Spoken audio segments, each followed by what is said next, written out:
Welcome to Historified with Chestnut Square. Today we continue our 50th anniversary with May. May. What do we know about May, Jamie? It's the 5th month of the year. And as you may have noticed, we're dressed very patriotic today. You know, something fun is I actually try to dress up kind of corresponding to the month. And May is National Military Appreciation Month. Yes. There are a lot of holidays or awareness days in May that go around the military. It's a nod to Bobby Younger and Bobby's room in the Johnson house, even though that's not what we're going to be talking about today. I thought that was kind of be a fun little tidbit to add in for the May episode of the podcast. But we're actually finally going to be talking about something we've been hinting about for the last 2 out of 3 podcasts. Yes. We hinted at this house. Yes. And it's a cute little house. And it's the Dulaney Cottage. We're finally going to talk about the Dulaney Cottage The Dulaney Cottage, one of the 2 houses that started it all. I know, and I know you've all been waiting because we kept going, we'll get more into that when we talk about the cottage. And it's finally come, and we're finally going to get into that. We're finally getting into the cottage. But before we do that, we're going to talk about the man who built the cottage, Joseph Dulaney. He was a doctor, and he was born on June 17th, 1830 in Blountville, Tennessee, and his full name is Joseph Elkanah Dulaney. Which is how you can tell, because his son was Joseph Field Dulaney. And we always have to stress that out on our tours because they're both named Joseph. So little Joey Jr. and just kidding, we don't call him that.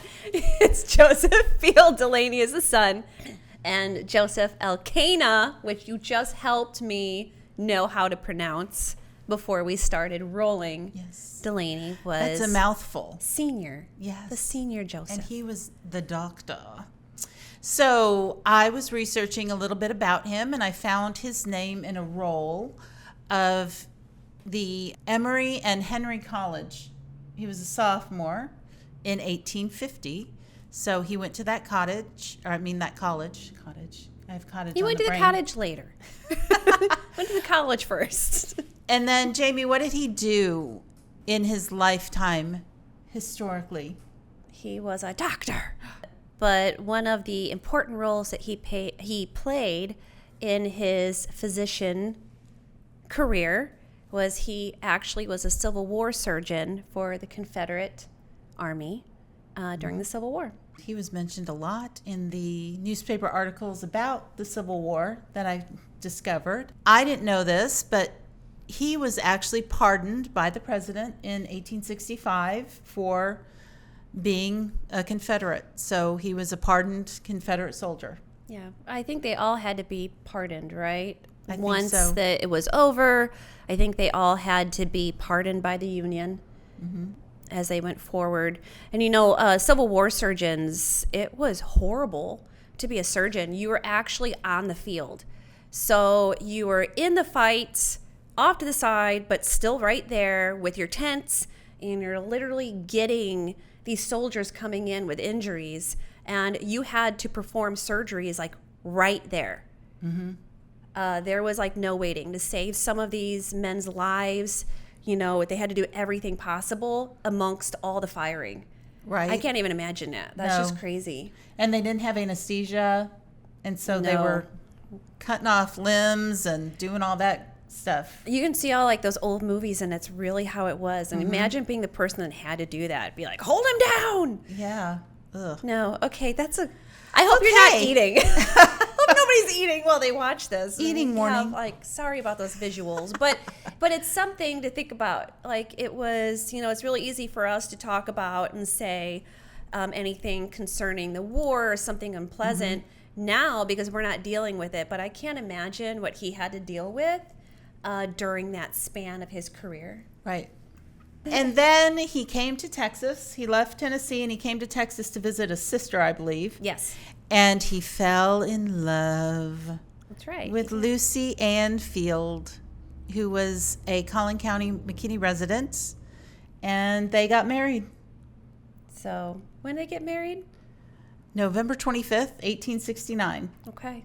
That's where their life together started.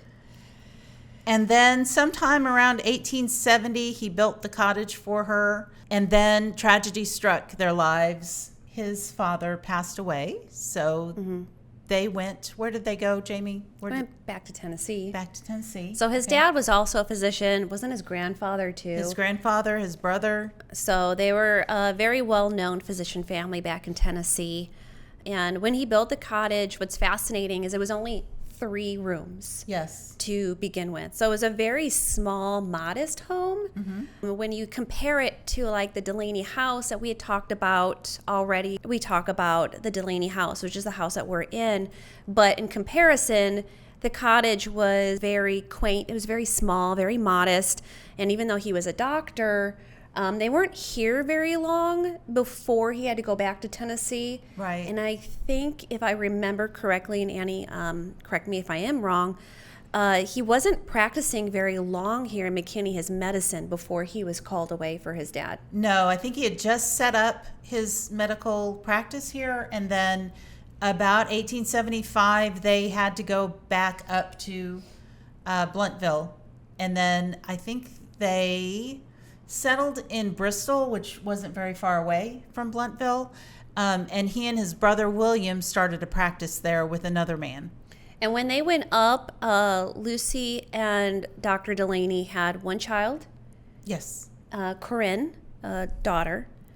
And while they're up in Tennessee, they had 2 more. Yes, they had Annie Mary or Anna Mary, or she's listed as several different people.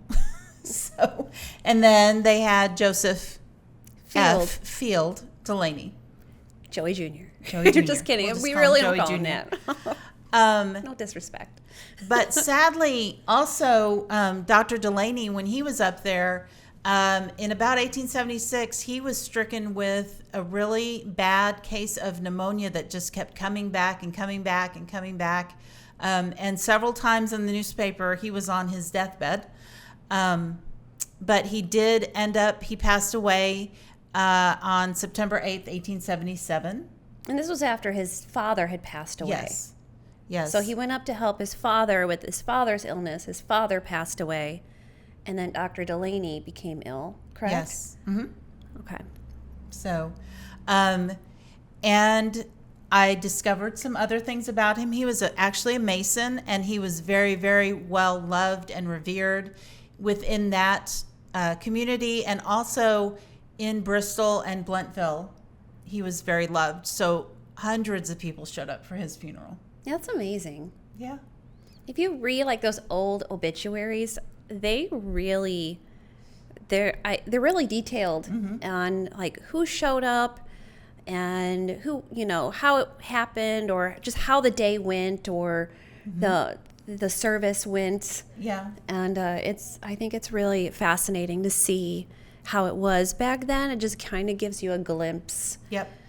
And I wouldn't know that otherwise, So there were a lot of good details. So I feel like I know him a little bit more. But you also Just from said, that. you were telling me just before we started rolling and started filming this podcast, that it listed like a whole bunch of stuff, and then at the very bottom, what did it say? It just said he leaves behind a wife and 3 children. And that was it. Like nothing else. Nothing else, not her name, not the kids' names, nothing else. And so that makes me like kind of more understanding on why maybe Lucy packed up the 3 kids and came back to McKinney. Maybe, but I also think that she just didn't have her whole family was here. So That's true. I think for support, she decided to come back here. So yeah, that's true. Because who knows? That might have been just the way that they talked about things, or how they did. Yeah. But I don't know It how was we do weird. it now. It Right. just seems really different, like really Yeah. off. Like, oh, Right. Yeah. Well, then I read his will, his last will and testament. It was handwritten. It was really kind of cool to read. But the thing that caught me, that made me kind of giggle, was that he said that he willed his pocket case of medical instruments, except the scissors, to his brother, William. And now I want to know, Where are those scissors? But I want to know why the scissors. Right? Why didn't William get the scissors? So then you start coming up with stories in your head like, what did William do with scissors last time? Like, he's not getting my scissors. Exactly. I don't know if Lucy wanted the scissors or I don't know. So, and then he left his gold pocket watch in the care of Lucy for his son, Joseph. But he doesn't mention the girls other than at the very beginning that they would be educated, but he didn't leave anything personal to the girls. So he did have a lot of land all over North Texas, and he specified that all that land could be sold off for the education of the children or for anything that the kids or that the family needed. But he specified that the home and the land in Collin County, specifically McKinney, needed to stay for the residents of the family. So he didn't want that sold unless it was absolutely positively necessary. But so that is why Lucy moved back to the cottage. That makes sense. Mm-hmm. So she moved back to McKinney with the 3 children, and they were very young. Joseph was only a year old when his dad passed, or it was close to a year. It was around a year old. And when she moved back with her 3 children, so she would have packed up her belongings, probably, her own wagon, and brought them back. William might have brought her back because I know that Joseph asked him to kind of take care of her.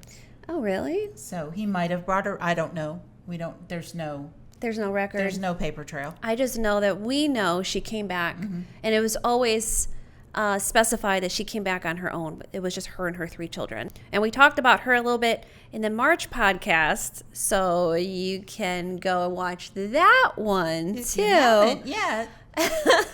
And get a little bit more of that story with Lucy. So she moved back to the cottage. Yes. And what'd she do? She added onto that cottage. She added,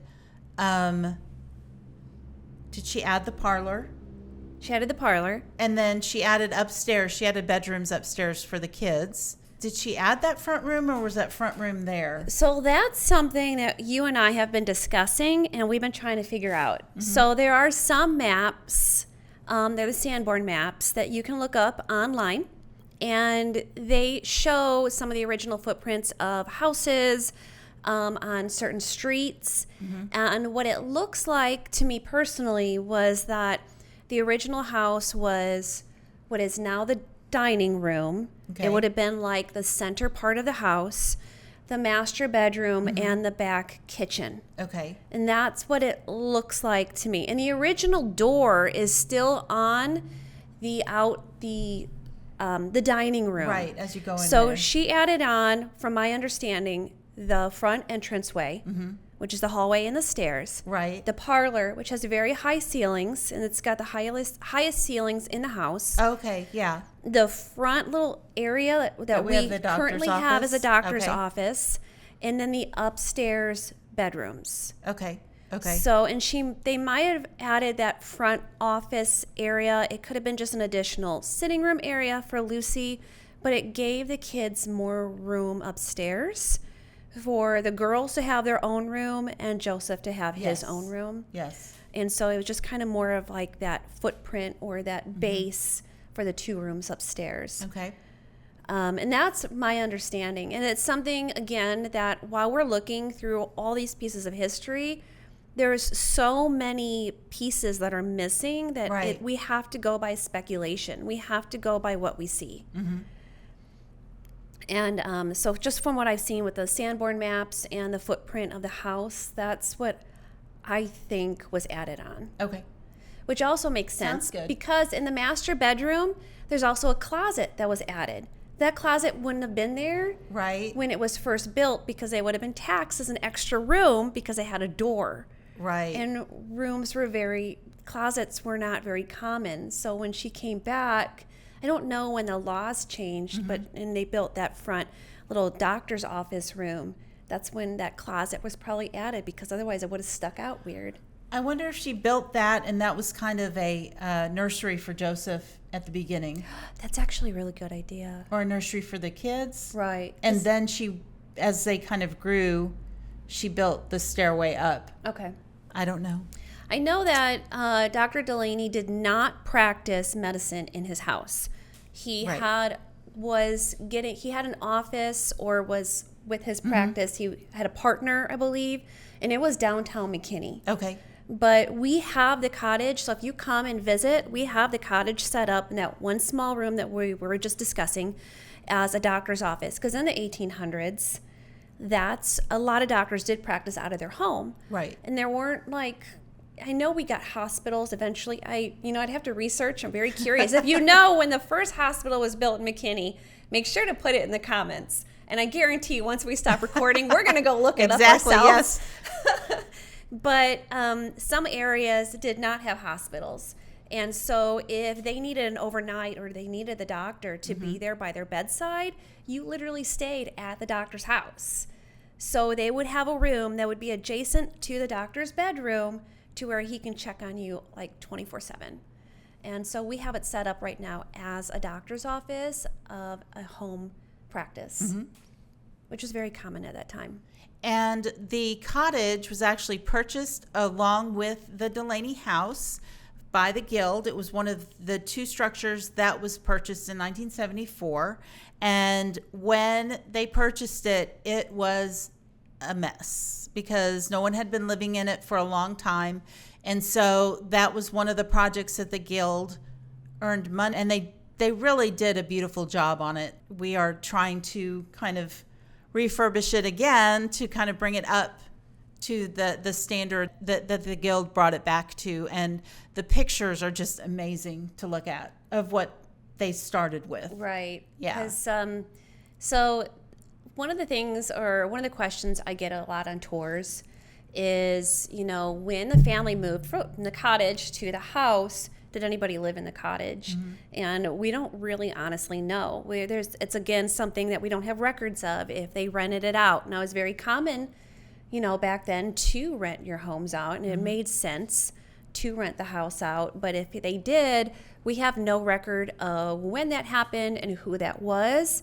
But when they got the cottage, when you look at the pictures, it was obvious that someone had lived in there more recent than when the family had moved over to the Dulaney house. So they had to have rented it out.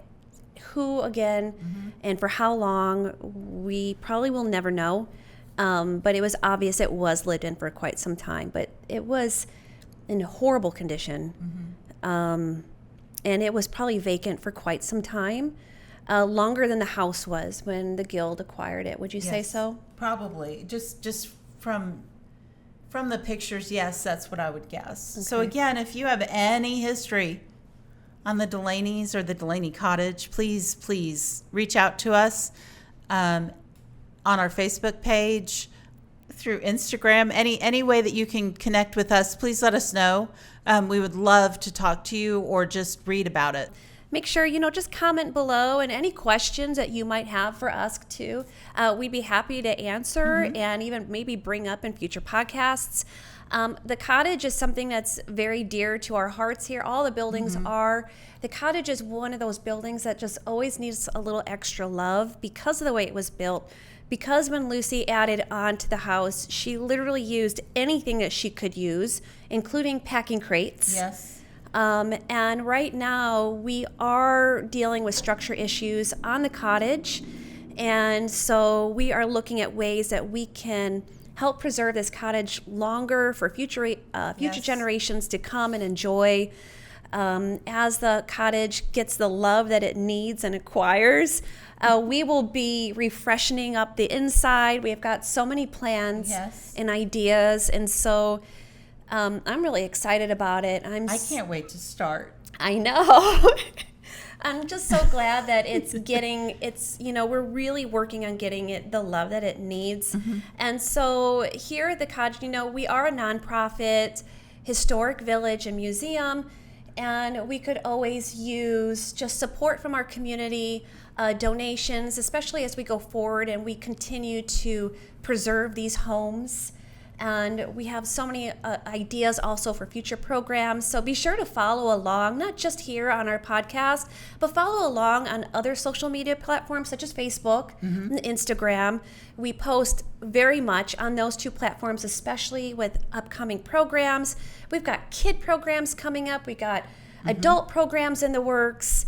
It's just a very exciting time to be a part of Chestnut Square and to really come forward and join our community and come out and even volunteer. We love our volunteers. Oh, we love volunteers. And especially if you know anything about, being a handy person or architecture, or if you know anything about gardening, we love that. Yeah, if you love just anything about history, teaching about history. We need docents and school tour, guides. And again, with all these programs coming up, you want to, maybe you do something, you're like, hey, I think Chestnut Square could be a really great area for me to, I don't know, teach, throw something out at me. Candle making. Thank you, candle making, which we could actually probably do. Yeah.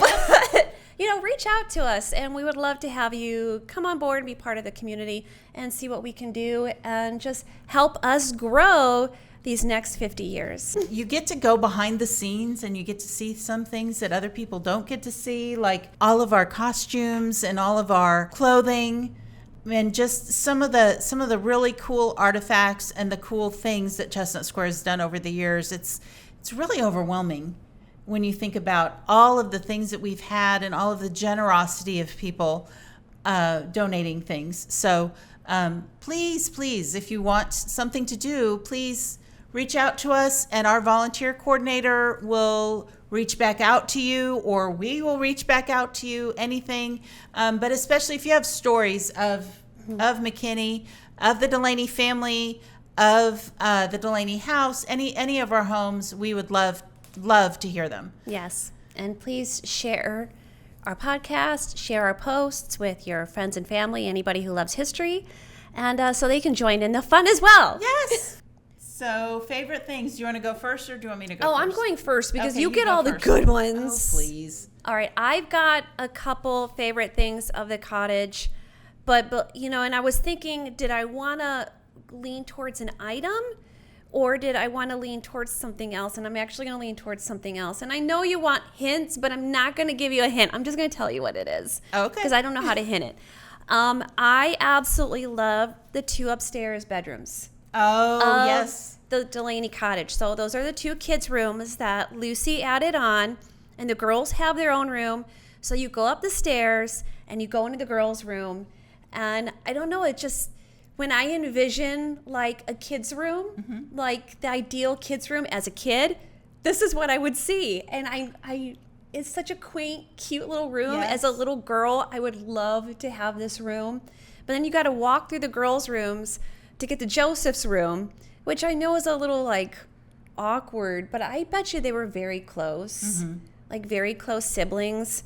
And I just love the rooms up there. I think that they're so cute. And the fact that she did this obviously for her kids as a mother. And that's my favorite thing about the Dulaney Cottage. My mom, actually, she grew up in kind of a similar setup where you had to go through my uncle's room to get to the girls' room. Okay. So it was at the top of the stairs, and through a door was the girls' room. It's really cool. It's a cool setup. I love all the toys up there too. Were they really close, like siblings? Yes, then? they are. Yeah. It's probably, I know that they probably did it because of space. Right. But I went through a house and it was like the same way, like, oh, we were so close. And I'm just like, you had to okay, be. well, you had to. You had to be like respectful, like, sis, can I pass through to go downstairs? Knocking on the door, can I come through? But that's my favorite part about the cottage. Okay. Oh, now I've got to think. See, this is what you did to me. I know. I do that all the time. This is what she did to me. Every episode, just about. Paybacks. She would do this to me, and I'd be like, oh, I got to think. Okay. I was prepared this time. One of my favorite little tidbits that I love sharing with people in the cottage. The cottage was the first place that I docented. So that was my house. When I would do school tours, or if we had to break up and docent one house, I would do the cottage. So one of my favorite things that people really don't know what they are, it's a group of things. And it's in the kitchen.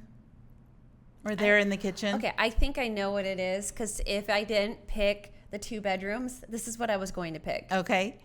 Are there 4? Yes, there's 4 of them. I know exactly what it is.